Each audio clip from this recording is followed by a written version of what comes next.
Okay, so you have a piece of clothing, and the clothing itself is mostly fine, but there's a little, or maybe a big hole within your clothing. Now, if this hole happens along one of the seams of your clothing where two pieces have been sewn together in order to make a three-dimensional piece of clothing, it's very easy. You just have to replace the stitches that was there and is now no longer there. Now, most modern clothing is sewed right sides together. So what that means is this is the outside of the pair of pants.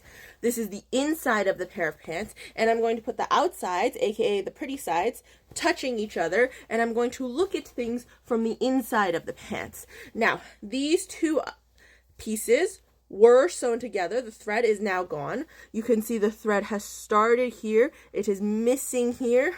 And it is still intact all the way down here.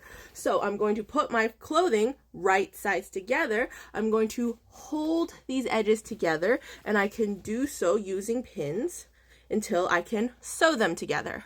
Now, over here at my sewing machine, I'm going to first start my stitching over here where my thread is still intact, because I want to cover the area that is not good, but I do also want to go over a little bit of the area that is still good. I'm going to put it underneath my sewing machine, and I can just sew from there. Don't forget to reverse and stitch a few stitches backwards in order to lock that thread in. I'm going to match up the edges of my fabric, and I'm just going to replace the stitches that were there and got busted open from me doing a squat all along there.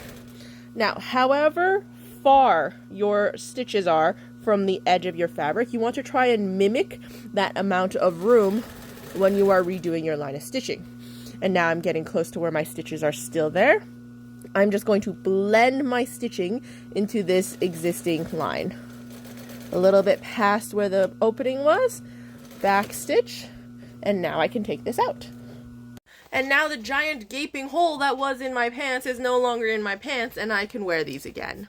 Now, a situation in which all of your seam allowances, these little extra bits of fabric inside, in a situation in which you can access all of these seam allowances and easily put them together in order to sew them by machine, is the best case scenario.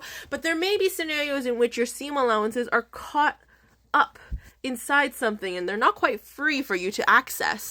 Or maybe you don't have a sewing machine, in which case you should go check out my hand sewing series, because ironically, hand sewing is a lot easier than it is to do it on machine. And a good stitch to use in this situation would be something called a back stitch. Happy mending. I'll see you next time.